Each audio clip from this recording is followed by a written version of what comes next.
Deuxième étape marathon de ce Dakar 2018, la 11e étape entre Belen et Chilecito, mais un itinéraire différent sur la spéciale de 280 km pour les quads et les motos qui iront sans assistance donc au bivouac de Fiambala. Un départ encore une fois étrange avec les meilleurs temps de la veille, 10 voitures, 10 motos et 5 camions qui partent à intervalles réguliers toutes les 3 minutes. Et on va voir dans cette étape qu'il y aura quelques motos qui suivront des voitures. C'est le cas pour Matthias Walkner, l'Autrichien. Il va essayer de garder son avantage au général. Des soucis pour Pablo Quintanilla, le double champion du monde de Rallye Raid, qui va perdre beaucoup de temps, la pompe à essence défectueuse. On voit une Peugeot passer au loin, 33 minutes perdues pour le Chilien aujourd'hui, 8e au général. Pelaya Sanz a perdu 36 minutes hier lors d'un accident. Et encore une fois sur cette étape, elle va au sol. Et 44 minutes abandonnées pour elle. 13e place au général. Et les soucis de Joan Barreda qui se bat avec une douleur au genou depuis plusieurs jours maintenant, depuis la 7e étape. Mais cette fois-ci avec la fatigue et l'usure, grand animateur de ce Dakar qui se refuse toujours à lui et qui est donc contraint à l'abandon. On retrouve Matthias Walkner, l'Autrichien, sur sa KTM qui va suivre un temps Monsieur Dakar en personne, Stefan Peter Hansel. Il va se contenter de la 5e place aujourd'hui à 11 minutes de la tête. Une course sage. À un moment, je l'ai dépassé, j'ai essayé d'aller à l'avant avec lui. C'était bien plus facile dans les dunes, mais dans une piste rapide, il m'a dépassé. J'ai dit ok, c'est de la navigation vraiment délicate, alors on va essayer de jouer la sécurité et d'arriver sain et sauf jusqu'à l'arrivée. Et aujourd'hui, cette étape a été dominée notamment par une autre KTM, Antoine Méo, même s'il a perdu beaucoup de temps hier. 2 fois vainqueur d'étape, il est en 3e place. Dans cette étape, on retrouve Kevin Benavides, 2e de cette étape.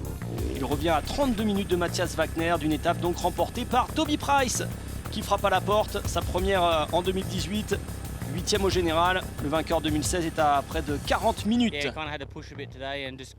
Il a fallu mettre un petit peu de pression aujourd'hui, j'étais un peu derrière, donc c'est cool d'avoir une victoire d'étape, ce que je n'avais pas fait jusque-là. Price remporte donc cette victoire avec 1 minute 38 d'avance seulement sur Benavides. Matthias Walkner a joué la sécurité, les 5e. Au général, Walkner est donc en tête devant Kevin Benavides qui pourrait peut-être priver KTM d'une victoire qu'ils obtiennent déjà depuis 16 ans.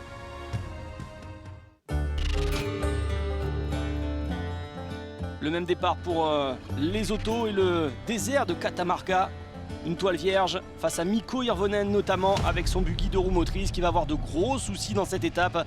Il va passer plusieurs heures à réparer Mikko Hirvonen, complètement hors jeu donc. On l'attendait encore à l'arrivée de cette étape.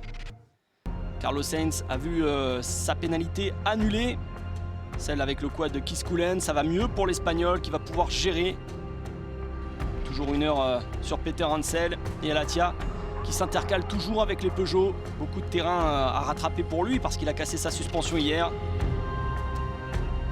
Il est derrière le tir groupé des Peugeot qui vont faire 2-3-4 avec notamment Cyril Després qui suit de près Peter Hansel et El Matador pour pouvoir les aider en cas de pépin. Et Stéphane Peter Hansel, lui, a encore frappé un gros coup aujourd'hui. Il consolide sa 2e place devant Nasser Al-Attiyah. Regardez, il a roulé avec Matthias Walkner. On s'est redoublé quelques fois et ouais, pour une fois on roule avec les meilleurs motards, c'est sympa. Mais pas de victoire pour les Peugeot puisque c'est Ten Brink, le néerlandais, qui a brillé 4 minutes plus rapide que les Peugeot sur cette étape. Il remporte la victoire d'étape. C'est un 6e vainqueur différent sur ce Dakar. Top 10 sur toutes les étapes pour Ten Brink depuis le départ. Je me sens bien, je me sens vraiment bien. Aujourd'hui, Michel Perrin, mon copilote, a fait vraiment du bon travail pour rattraper tous les points. J'ai pas commis d'erreur. Il aura plaisir à regarder ce classement avec cette victoire donc devant les 3 Peugeot. C'est Després qui prend la 2e place, Peter Hansel est 4e et Nasser Al-Attiyah perd une petite minute sur tout le monde. Et au général, le duel Peugeot donc pour les 2 premières places et Nasser Al-Attiyah, la lutte pour la 3e place va être importante avec Ten Brink.